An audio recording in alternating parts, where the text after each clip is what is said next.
സേതു നിലവിൽ നമ്മൾ Francis George MP നമ്മളോടൊപ്പം ചേരുന്നുണ്ട്. സാർ, ഇതൊരു വളരെ വലിയ വീഴ്ചയായിട്ട് തന്നെ കണക്കാക്കാൻ സാധിക്കും. ഒരു സ്ത്രീയുടെ മരണം ഇപ്പോൾ സ്ഥിരീകരിച്ചിരിക്കുകയാണ്. വളരെ നിർഭാഗ്യകരമാണ്. ഇങ്ങനെ ഒരു അപകടാവസ്ഥയിൽ ഒരു കെട്ടിടമാണ് എന്ന് ബോധ്യപ്പെട്ടതിന് ശേഷം ഇവിടെ ആളുകളെ അനുവദിക്കുന്നത്, അവിടെ രോഗികളാണെങ്കിലും ബൈസ്റ്റാൻഡേഴ്സ് ആണെങ്കിലും ആരാണെങ്കിലും സ്റ്റാഫാണെങ്കിലും ഒരു കാരണവശാലും ആരും അവിടെ പ്രവേശിക്കാൻ പാടില്ലാത്തതാണ്.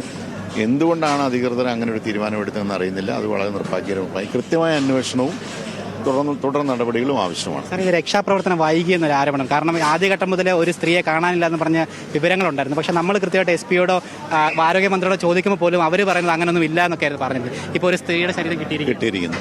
അപ്പം തന്നെ അതാണ് കാണിക്കുന്നത്. അതായത് ഒരു ഉത്തരവാദിത്വ ബോധം വേണ്ടേ. ഒരു അപകടം ഉണ്ടായാൽ നമ്മളെങ്ങനെയാണ് മുൻകൂട്ടി അതിൽ എന്താണ് സംഭവിച്ചതെന്ന് പറയാൻ കഴിയും. അപ്പോൾ കൃത്യമായിട്ട് ഉടൻ തന്നെ രക്ഷാപ്രവർത്തനത്തിലേക്ക് കടക്കുക എന്നുള്ളതാണ് വേണ്ടത്.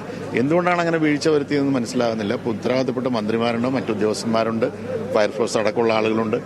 ഇത് കാണുമ്പോൾ സ്വാഭാവികം ഇത്ര തിരക്കുള്ള 7000-ഓളം രോഗികൾ വന്നു പോകുന്ന ഒരു ആശുപത്രിയാണെന്നാണ് ഞാൻ മനസ്സിലാക്കുന്നത്. എന്നോട് അങ്ങനെയാണ് അധികൃതർ പറഞ്ഞിട്ടുള്ളത്. അപ്പോൾ ഇത്രയും തിരക്കുള്ള ഇപ്പോൾ ഇവിടുത്തെ സൗകര്യങ്ങൾ നമുക്കറിയാം.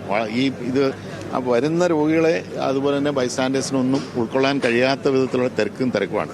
സ്വാഭാവികമായിട്ട് ആരെങ്കിലുമൊക്കെ ഇവിടെ ഉണ്ടാകാൻ സാധ്യതയുണ്ട്. അല്ലെങ്കിൽ അതുപോലെ ഇത് പാടില്ല എന്നുള്ള കർശനമായിട്ടുള്ള വിലക്ക് ആവശ്യമാണ്. അതൊന്നും ചെയ്തിട്ടില്ല.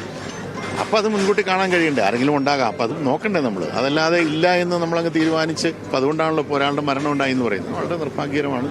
എത്രയും വേഗം ഈ നടപടികൾ. ഈ കെട്ടിടം വളരെ ദുർബലം. അകത്ത് കയറിയ പരിശോധിച്ചാൽ മനസ്സിലാക്കാൻ സാധിക്കും. ഏത് നിമിഷമാണെങ്കിലും തകർന്നു പോകാനിരിക്കുന്നതാണ് മനസ്സിലാക്കുന്നത്. അത് ഇത്ര പഴക്കമേറിയതും ഇത്ര അപകടാവസ്ഥയിലുമായ ഒരു കെട്ടിടം അത് ഉപയോഗിക്കാൻ പാടില്ല. ഇവിടെ പകരം കെട്ടിടം നിർമ്മിച്ച് പൂർത്തിയായതാണെന്നാണ് ഞാൻ മനസ്സിലാക്കുന്നത്. എത്രയും വേഗം അങ്ങോട്ട് മാറ്റി പ്രവർത്തനങ്ങൾ നടത്തുക എന്നുള്ളതാണ് വേണ്ടത്. അത് ചെയ്യാതിരുന്നത് എന്താണെന്നുള്ളത് നമ്മൾ അന്വേഷിക്കേണ്ടിയിരിക്കുന്നു. Thank you sir.